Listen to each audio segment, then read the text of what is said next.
On today's episode, Dr. Liz and I welcome Dr. Nathan Leonhardt to the show. He breaks down different types of stressors and resilience and shares some helpful research insights on trauma, transcendence, and flourishing in couple relationships. He then offers some research-backed facts on relationships and sexuality, religion, and the role of virtues. Nathan Leonhardt is an assistant professor of family life at Brigham Young University. He studies virtues and flourishing in close relationships and teaches a course about resilience in family life. He has over 50 academic publications, and his research has been featured in popular news outlets such as Psychology Today, Daily Mail, CNN, and Men's Health. He recently co-authored a book entitled The Science of Virtue, a Framework for Research. We hope you enjoy the show.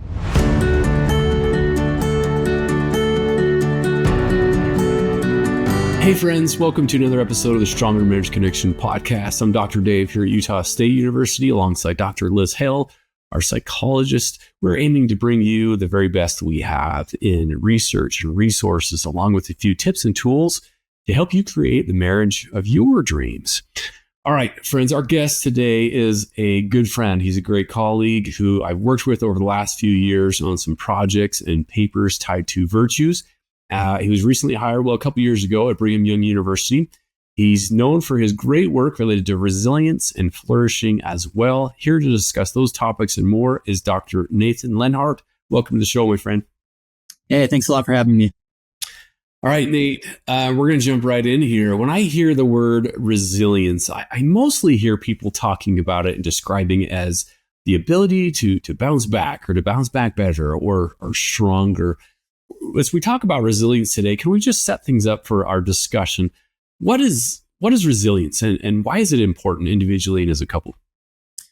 Yeah, I love the definitions that you put forward. And if I can add to that a little bit, I personally love the crucible metaphor, the idea of going through the refiner's fire, if you will, and allowing that fire to kind of burn off some of the rough pieces and create something new. It can be transformative.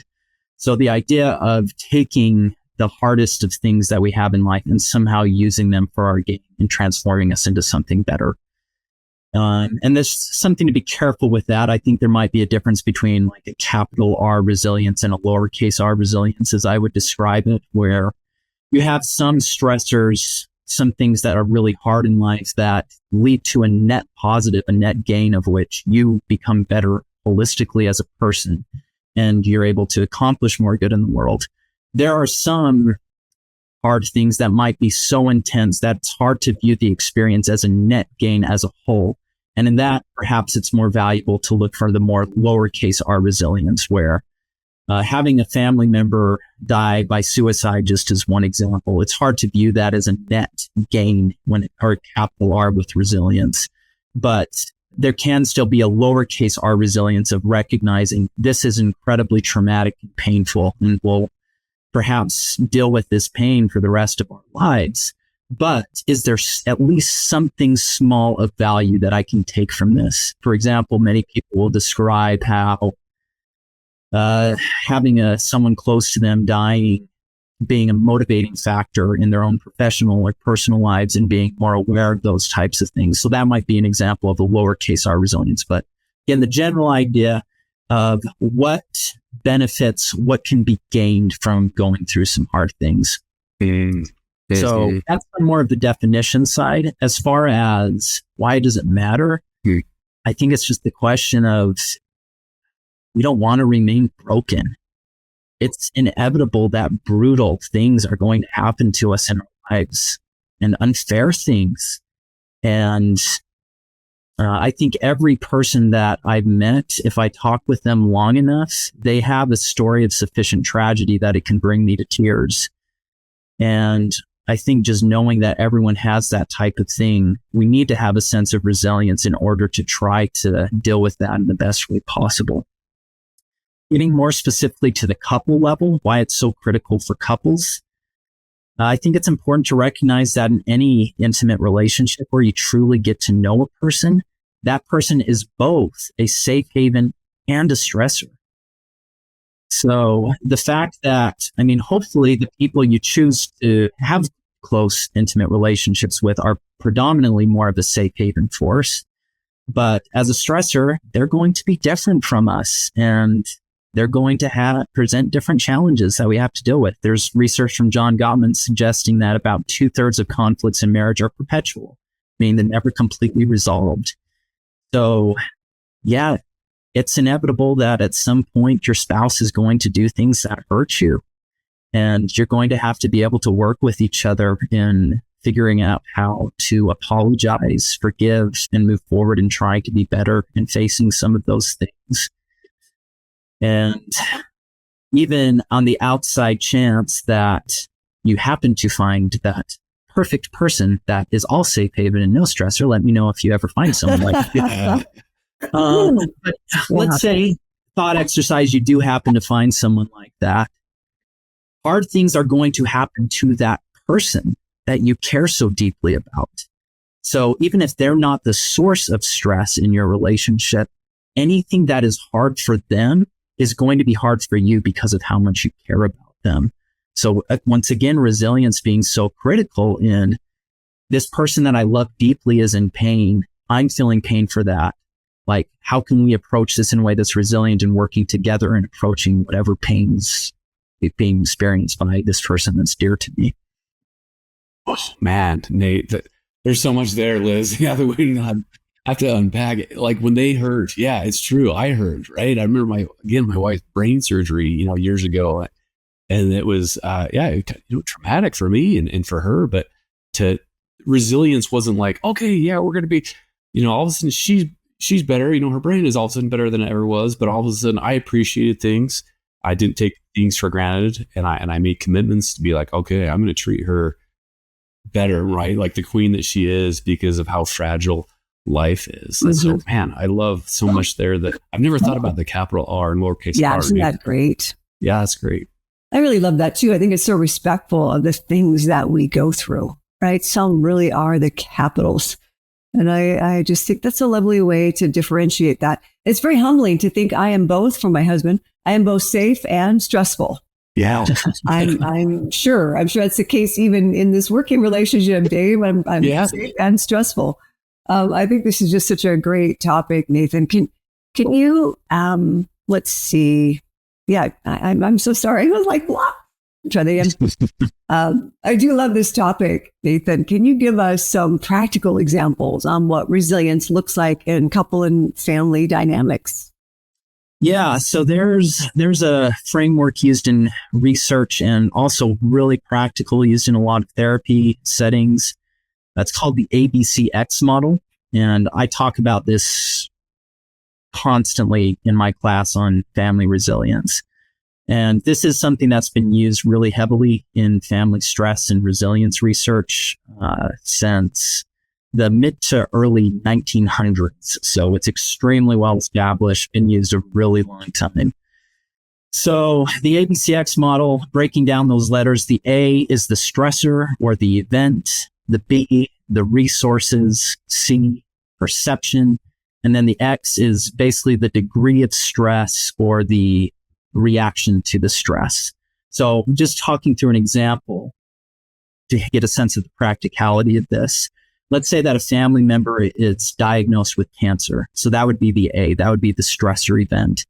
And then the resulting level of stress or the reaction to the stress, the X, it's going to depend very heavily on the resources that are available and also the perception of the event. So just as an example, you have a family member, a spouse that's diagnosed with cancer. Consider the resources that are available. There's going to be potentially major upheaval. Is this a spouse? Maybe it's the breadwinner spouse. Are there going to need to be rearrangements in the couple of the non-cancer person having to go back to work that hasn't worked in a while? Maybe it's the homemaker spouse. Well, how on earth are these kids going to be looked after with this parent that is diagnosed with cancer? So you have that main stressor event and then a bunch of smaller stressor events that might be connected to that. So you look at something like resources. Are there ways to bring in, for example, extended family members, community? A lot of people in Utah have church communities, for example. Or is that a resource that can be activated of, hey, we're in over our heads. Can we get a little bit of help in watching our kids? There's all sorts of things that might be considered with that.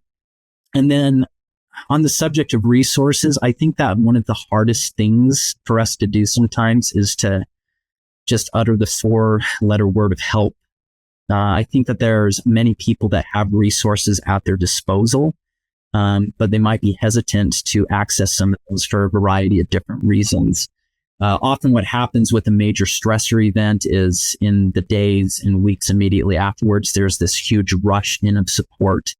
But then a month, 2 months, 3 months down the line, there's an acclimation to that. And all of a sudden, there's not the same outpouring of support when things might actually be getting worse with something like the cancer diagnosis.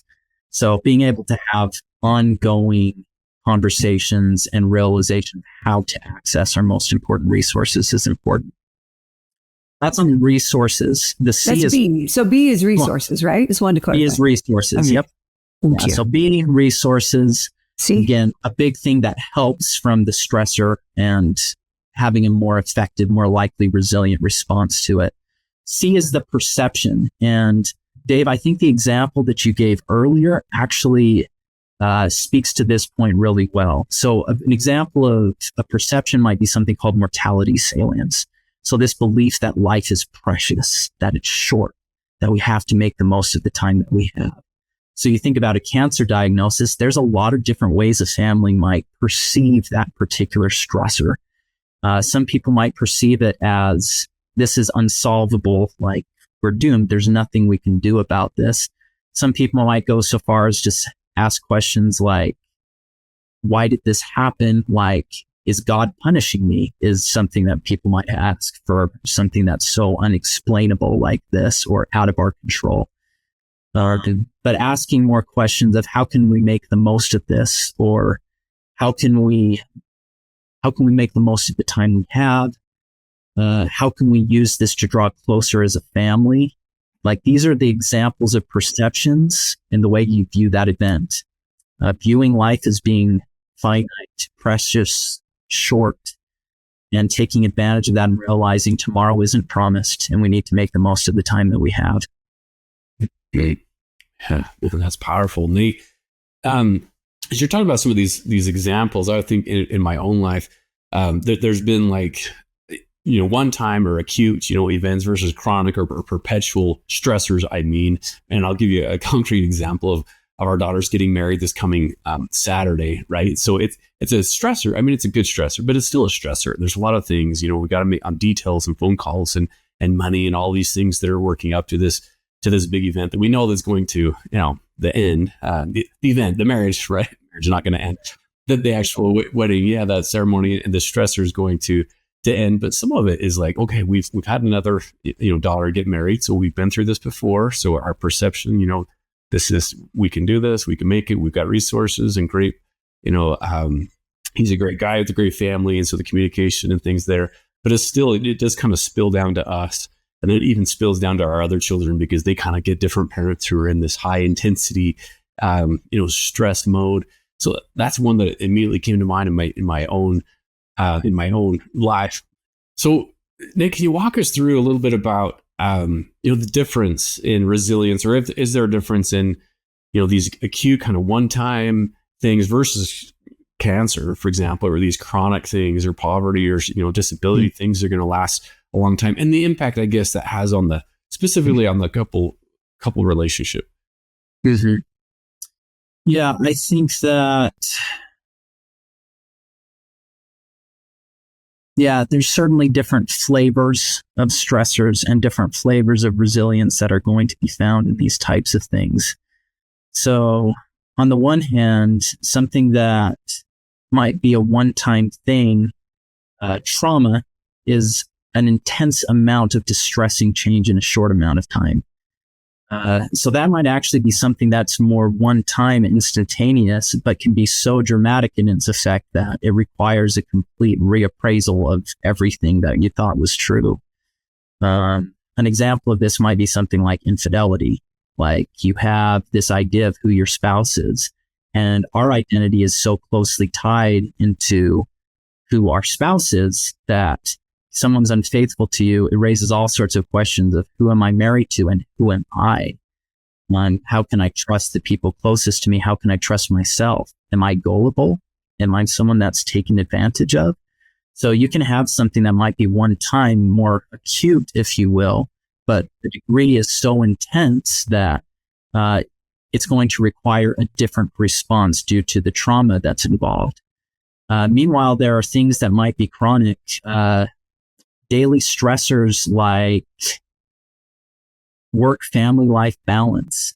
That's highly unlikely to bring a traumatic response, but it's more likely to have kind of this ongoing negotiation and consistent challenge in, okay,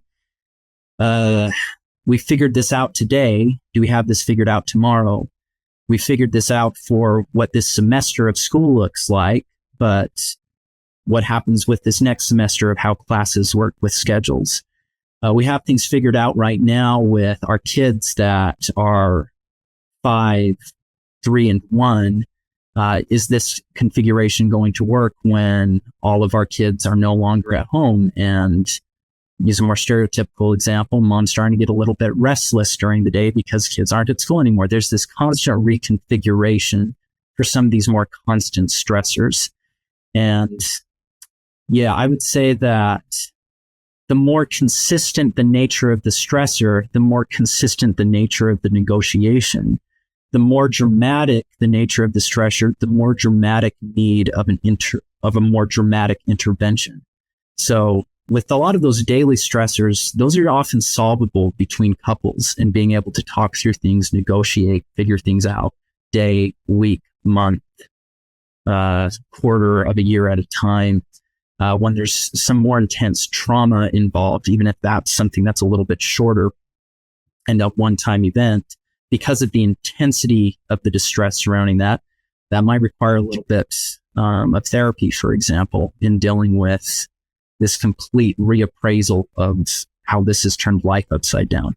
So yeah, those are just a couple of examples, but the general principle I would say is that, yeah, there's definitely going to be different flavors of stressors and different flavors of adapting and resilience in connection with those. Mm-hmm. And it still comes back, it seems like, I mean, the takeaways, resources, drawing on your resources, learning to view things differently from a different perspective, or with compassion or patience or whatever that is. But the combination of the resources and perception are key, regardless of the types of stressors. Mm-hmm. Yeah, very, very common principles involved, but the flavor of how those might be applied are certainly going to vary from stressor to stressor. That's one of the reasons why it's such an effective framework. The ABCX model is it has such wide applications. So ranging from infidelity to divorce to a job transition, like it can just be applied across so many different things. Mm-hmm. Yeah. Nate, switching gears a little bit, we've done some fun work together for a few years, publishing some things, presenting on some things. Some of that has been tied to flourishing. I'd love to get your take on what flourishing is in a relationship and what can couples do to flourish these days. Mm-hmm. Yeah. So a lot of this line of work came from just kind of a critique of seeing a lot of studies that focus on satisfaction as kind of the ultimate end all be all. And I want to be very clear, there's nothing wrong with being satisfied. There's nothing wrong with being happy in a relationship. But flourishing is something that goes beyond that. It goes beyond happiness, for example, is very much based upon happenstance, very similar etymology in the word, where things that happen to you have a huge influence upon your happiness, that happenstance of that. But yeah, flourishing is something a little bit deeper. I really enjoy reading Aristotle on the subject. He distinguishes between something called hedonia, which is the pursuit and pleasure and avoidance of pain as kind of the ultimate good, versus eudaimonia, which is based in kind of this deeper sense of meaning and joy in life that has a little bit more stability, I would say. So in some of the work that I've been doing, I've been trying to find ways to better capture what it means to truly flourish in a relationship and what some of those pieces are. So rather than asking things like, Are you happy with your relationship? Are you satisfied with your relationship? Again, good things, but incomplete. How about asking questions like, how meaningful is your relationship? To what extent do you experience a sense of belonging in your relationship? To what extent are your experiences helping you to grow together as a couple? So kind of shifting that frame to a deeper view of what relationships are and can be, this very beautiful vision, and also recognizing the complexity and challenges people live in, can have in life. One finding that I really loved on a paper we worked on together that I think was capturing some of this, there's something called avoidant attachment, which are basically people that have a really hard time being vulnerable and being intimate in relationships. And we basically found that for those that were more avoidantly attached, they reported greater satisfaction in their relationship the less connected they were, which is not something particularly healthy. So there's something to be said about people can report happiness and satisfaction from a wide variety of things, but sometimes we get pleasure and satisfaction from things that ultimately aren't the best for us. So there's something to be said about a flourishing perspective of trying to understand what some of these core pieces are to more universal applications of these are actually healthy behaviors and healthy aims to have in a relationship. Mm-hmm. Yeah, there is that difference. That's fascinating. If we study that together, this happiness or satisfaction, it feels more like me. It's asking me, are you satisfied? Whereas flourishing feels like it's more of a we. Yeah, are we growing? Do we have meaning together? So it's more of kind of this togetherness, this purposeful. So yeah, I just love that idea. Yeah, it's fascinating. And some people actually will say they're happier when they're more detached. Did I get that right? That's the basic idea. Yeah. Those that were avoidantly attached. Avoidantly attached. Mm-hmm. Yeah. So those with more avoidant attachment, they reported more satisfaction with their relationship the less connected they were. Mm-hmm. Wow. Got to think about that. Well, I love this whole idea of flourishing and taking it back to resilience. How are resilience and flourishing tied together, Nate? Yeah. So I would say that a flourishing relationship is better equipped to withstand hard things and achieve resilience. So again, if you're anchoring your relationship in something like happiness or satisfaction, well, what's going to happen when the hard things come? Well, something hard happens. It's really hard to be happy in the moment when your spouse has a cancer diagnosis. It's really hard to be happy in a moment when you experience a job loss. And that's an understandable thing. Happiness is wonderful. Like, it's certainly something that is a beautiful thing to have in life. It's also very fragile. But going back to the cancer diagnosis example, there's research suggesting that while there might be decrease in well-being with things like satisfaction in the relationship, a lot of people report growth, including spiritual growth, when they have a spouse that they're put in a caregiving position and is dealing with cancer. So if you anchor yourself to, is my relationship meaningful? And that becomes kind of the primary thing I focus on. Am I developing a meaningful relationship? That's a stronger anchor in being able to withstand the inevitable, unfair, hard things that life is going to throw at you. And just a really interesting study that helped illustrate this point. This was a cross-cultural study looking at the pursuit of happiness and what it was doing to people with their quality of life. So asking people the extent to which they're pursuing happiness in their life, and then just how good they're reporting their life to be. Like, I believe I'm living a life well lived. What's fascinating is that in the United States, people that reported a higher pursuit of happiness reported lower well-being. Meanwhile, in other countries in like East Asia, for example, that are very relationally focused, those that reported a pursuit of happiness reported better well-being because that pursuit of happiness was driving them to form better relationships. It was a very relationally focused point surrounding happiness. So the danger with the way many of us in the United States view happiness in kind of a more individualistic lens is less likely of fixating on this happiness it's less likely to actually lead to overall well-being because it's not always driving that deeper connection in relationships that we really need. Happiness has to be connected to the connections of others. Is that it? That's the key. Did I get that right? Yeah. So the idea is that when like pursuing happiness can be perfectly fine insofar as it's driving people to develop deep, flourishing type connections. The issue is often here in the United States, the pursuit of happiness becomes a more individual about pursuit. me, myself, and I. Am I happy? Yeah. Yeah. I like it. Thank you.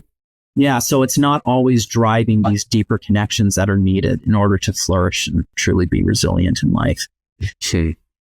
Yeah, that's fascinating. It reminds me of the three needs we're born with: safety, satisfaction, and connection. But it reminds me of what a professor at actually BYU once said when I was an undergrad there. He said, you can never get enough of what you don't need. Because what you don't need will never satisfy you. And so it's this pursuit of, this pleasure and this, satisfaction and this drive. If it's not tied to connection in some way in relationships, it'll end up feeling hollow, I guess, and not truly fulfilling and meaningful. Is that what you're saying? Yeah, I like the word hollow there. Again, we pursue things that we think will make us happy that ultimately don't work that way all the time. It's a pretty common thing, and it should be a pretty understandable thing. It's very normal to think that we're on the right track to pursue something thinking this is going to be what I need, and then ultimately it doesn't end up working out and kind of leads to a reevaluation of sorts. Yeah. We'll be right back after this brief message.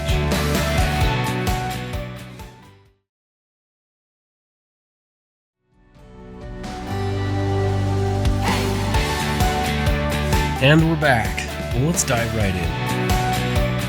Nate, I also know your line of research has included over the years a combination of sexuality, of religion, and virtues even. How do you see these topics connecting with what we're discussing today? Yeah, so starting with sexuality, this is actually the topic that kind of was the starting point in me getting into some of these topics that we're primarily focusing on today. So I started off, kind of my primary research interest was on pornography. I was concerned with the influence that it was having on relationships.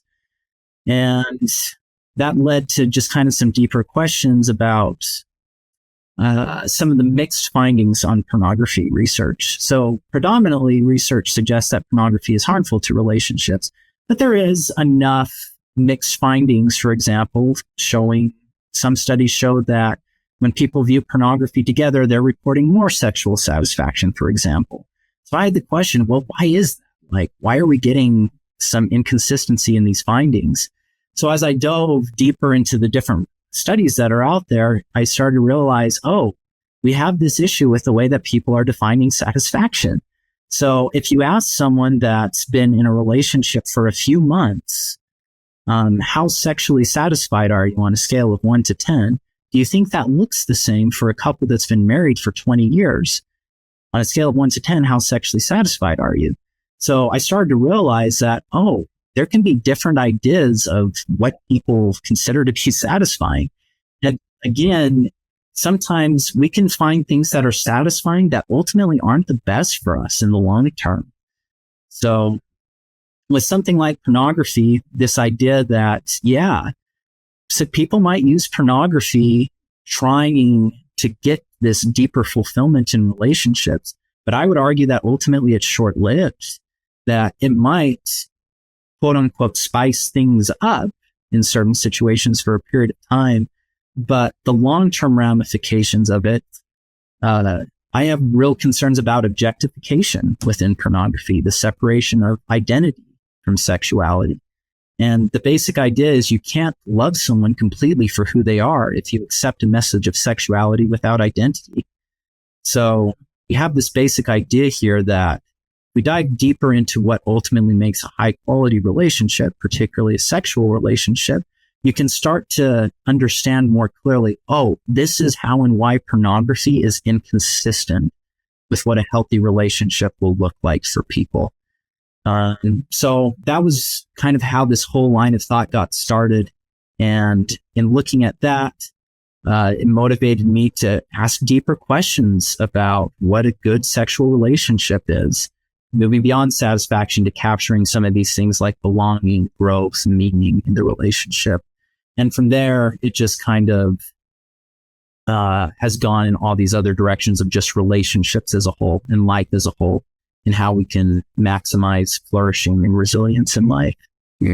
Yeah, that's great. Thanks, Nick. Yeah. I think it's... go ahead, mate. Please, go ahead. Yeah, if it's something to say on sexuality, I was going to jump to the next one. So yeah, it's very good. Well, we can see on that. Yeah. Let's do that, my friend. It's pretty common in private practice to hear about sexual intimacy and the struggles that couples are facing. And you've done a lot of research in this area, even tying it to gratitude, which I'm so curious about. What have you learned that you want to share with our listeners today? Those practical tips that you've come across, my friend. Yeah, some practical tips. There are as many people, you can scratch that. There are as many sexual relationships as there are relationships between people, right? So at the end of the day, your spouse is going to be the most important expert you can turn to with things like this. Yeah. So with that, I'm a little hesitant of being overly prescriptive of some of these things, but certainly happy to talk about principles. And yeah, there can be some specifics, but I want to start with that caveat of this is so individualized and so specific to each relationship. But some general ideas is that when it comes to sexuality, it's valuable to consider the biological, the psychological, and the relational. All of these things are working together. And in order to have a good sexual relationship, those are all good check-in points of what might be going on. So, for example, if the overall relationship you have with your spouse is not good, it's going to be really hard to be fulfilled sexually. At the same time, you might have a really great relationship with your spouse. But if you are dealing with some major trauma from past sexual experiences, no matter how good your relationship is with your current spouse, there might be some things that you need to go to therapy to address some of these more psychological points from past hard experiences. You might have things really wonderful in your relationship, and you might have a very healthy psychological perspective when it comes to sexuality. But there are some very real biological challenges that make it hard to be fulfilled sexually. And that might require a little bit more medical intervention in trying to figure out what's going on there. So trying to focus from all of these different prongs and being able to be open and realize that kind of all of these things need to be working in conjunction with each other is very healthy for maximizing the likelihood of having a better sexual relationship. Mm-hmm. And so that's just summarizing that, Nate, the psychological, the biological, right? Things in your body, the kind of the way that you process things, view things, and then the relational, and that relationship. Yeah, well said, that they all spill over and affect that. But what about some of the other topics, religion, virtues? Yeah, so on the subject of religion, I've been doing a lot of research on sacred experiences and a sense of transcendence, if you will. And this is an idea to still iron out and keep thinking on, but I would argue in many ways, transcendent experiences are kind of the opposite of traumatic experiences. So traumatic experiences are an intense amount of distressing change in a short amount of time. I would argue that in many ways, transcendent experiences are an intense amount of positive change in a short period of time, extremely powerful experiences. And there's actually good research out there highlighting that this is something that can get people out of some really painful ruts. Just one quick example. This is from several years ago, but it happened here in Utah. Chris Williams, drunk driver, killed his wife and 2 children.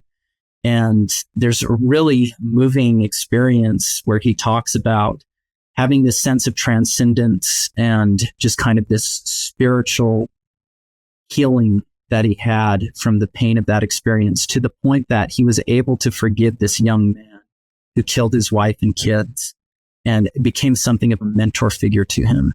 I would argue that that's going something beyond rational type of experience. It's hard to just kind of explain that and logic your way through that type of experience to get to that point of healing. And regardless of what your spiritual or religious beliefs are, there's something to be said about the potential for religion to help us access these types of transcendent experiences that can break us out of being really stuck in this sense of pain and sorrow from the different hard things that life throws at us. What Chris Williams went through, I mean, that's what you call the capital R, right? Yeah, that, or is yeah, it even definitely. On that? Yeah. So, yeah, I guess it depends on the way you're looking at it. Definitely a capital, I guess you might say a capital S stressor or something like that. And I don't know if you would describe that experience leading to an overall net benefit in life, but I think it's clear to say that he achieved an incredible amount of resilience where many might deem it to seem impossible to do that under such a painful type of thing like that. It's a remarkable story. It's Yeah. What about virtues, Nate? Yeah. So I would argue that virtues are at the heart of success in this area. Lots of people talk about communication, and that's definitely important. Strict definition of communication, what I want to successfully say is understood by my partner. Like, that matters. At the same time, you might counterpoint that it doesn't matter how effectively you're communicating if you're communicating your distaste for each other, right? Like, accurately having my message understood isn't sufficient with that. I like to joke that there's been practitioners that have used the talking stick. So you can only communicate while you're holding the stick and then pass it on to someone else for them to be able to communicate. Sometimes people get so frustrated with each other, they just end up wanting to beat the other with the stick, you know? So, so communication matters, but there's something more at the heart of things. Virtues are a bit deeper. And I would argue that successful communication is likely an extension of people who are forgiving, grateful, humble. If you hold these types of virtuous characteristics, more successful communication is more likely to become kind of an offshoot of that.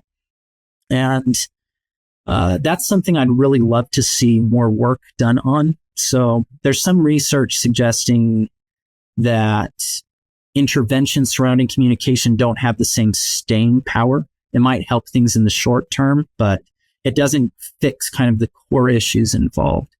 And again, not saying it's problematic to focus on communication. I'm saying that solely focusing on communication without focusing on some of these deeper underlying issues is insufficient. So there's some trickiness to it. I think a lot of people focus on communication because it is quicker and practical of say these things, do these things. Here's how you effectively communicate. It's a lot easier to get to some of the hows. When you talk about some of the virtues, it's like be more humble. Like being instructed of that can be a bit more challenging. So I think that there's something to be said about trying to inspire virtues in people.